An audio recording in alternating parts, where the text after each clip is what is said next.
तो दोस्तों, मैं आपके सामने राजनीति शास्त्र से कुछ ऑब्जेक्टिव क्वेश्चन लेके आया हूं जो कॉम्पिटिटिव एग्जाम में जैसे बीएसएससी, एसएससी, एनटीपीसी, रेलवे या फिर पुलिस वाले एग्जाम में लगभग हर बार पूछे जाते हैं। आपके सामने 15 ऑब्जेक्टिव क्वेश्चन आएंगे जिनका आपको आंसर देना है। अगर आपको इन सभी का आंसर पता है तो यानी कि आपकी तैयारी बहुत अच्छी चल रही है, और अगर आपको इसका आंसर नहीं पता है तो आप याद कर सकते हैं। तो क्वेश्चन नंबर 1 कहता है कि भारत में नागरिकों के लिए निर्धारित मत देने की न्यूनतम आयु क्या है।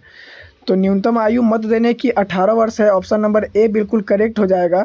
बढ़ते हैं क्वेश्चन नंबर 2 की तरफ। भारतीय संविधान में मतदान की आयु सीमा को 21 वर्ष से घटाकर 18 कब किया गया था। तो इसको 1989 में 18 वर्ष किया गया था। उससे पहले 21 वर्ष था वयस्क मताधिकार का उम्र। ऑप्शन नंबर बी बिल्कुल करेक्ट हो जाएगा। बढ़ते हैं क्वेश्चन नंबर 3 की तरफ। भारतीय संविधान का अनुच्छेद 370 परिपुष्ट करता है किस चीज़ का। तो ऑप्शन नंबर सी देखिए, जम्मू और कश्मीर राज्य के लिए विशेष स्थिति को अनुच्छेद 370 परिपुष्ट करता है। ऑप्शन नंबर सी बिल्कुल करेक्ट हो जाएगा। क्वेश्चन नंबर 4, कौन सा स्थानीय सरकार का मामला है। तो स्थानीय सरकार का मामला नहीं है, यहाँ पर पूछ रहा कौन सा स्थानीय सरकार का मामला नहीं है। तो ऑप्शन नंबर सी, कानून और व्यवस्था स्थानीय सरकार का मामला नहीं है, ये केंद्र सरकार का मामला है। बढ़ते हैं क्वेश्चन नंबर 5 की तरफ। राज्य राजमार्ग का अनुरक्षण करते हैं। तो राज्य राजमार्ग का अनुरक्षण व्यक्तिगत राज्य करता है और केंद्र सरकार करता है राष्ट्रीय राजमार्ग का अनुरक्षण। तो ऑप्शन नंबर सी बिल्कुल करेक्ट हो जाएगा। बढ़ते हैं क्वेश्चन नंबर 6 की तरफ। निम्न में किसने प्रभावक समूह को विधानमंडल का तीसरा सदन माना है। इसमें 4 ऑप्शन आपको दिए गए हैं, जिसमें से ऑप्शन बी एच.एम. फाइनर ने प्रभावक समूह को विधानमंडल का तीसरा सदन माना है। बढ़ते हैं क्वेश्चन नंबर 7 की तरफ।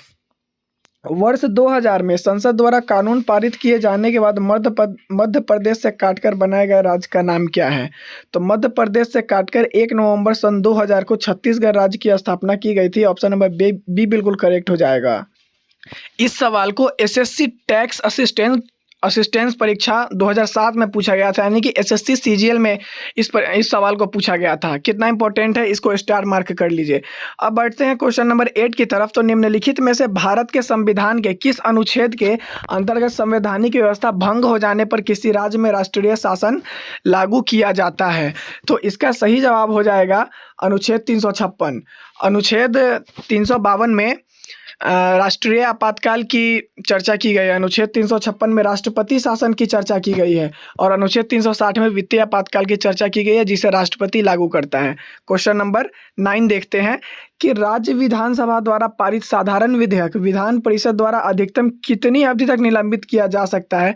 तो विधानसभा में जो साधारण विधेयक पारित होता है उसे विधान परिषद में केवल 4 महीने तक ही रोक के रखा जा सकता है तथा निलंबित किया जा सकता है। ऑप्शन नंबर डी बिल्कुल करेक्ट हो जाएगा।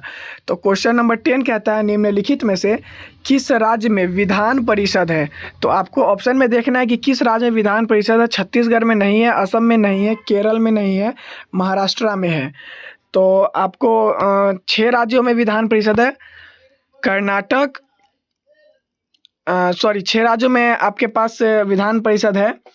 कर्नाटक, बिहार, उत्तर प्रदेश, महाराष्ट्र, तेलंगाना, यहाँ पर विधान परिषद है। बढ़ते हैं क्वेश्चन नंबर 11 की तरफ। तो क्वेश्चन नंबर 11, प्रथम अधिनियम जिसके अंतर्गत अपने अंतर्विवाही समूह का सदस्य न होने वाले व्यक्ति के साथ भी विवाह की अनुमति प्रदान करने वाला था। तो option number D Arya Samaj विवाह वैधता अधिनियम बिल्कुल सही हो जाएगा। बढ़ते हैं क्वेश्चन नंबर 12 की तरफ।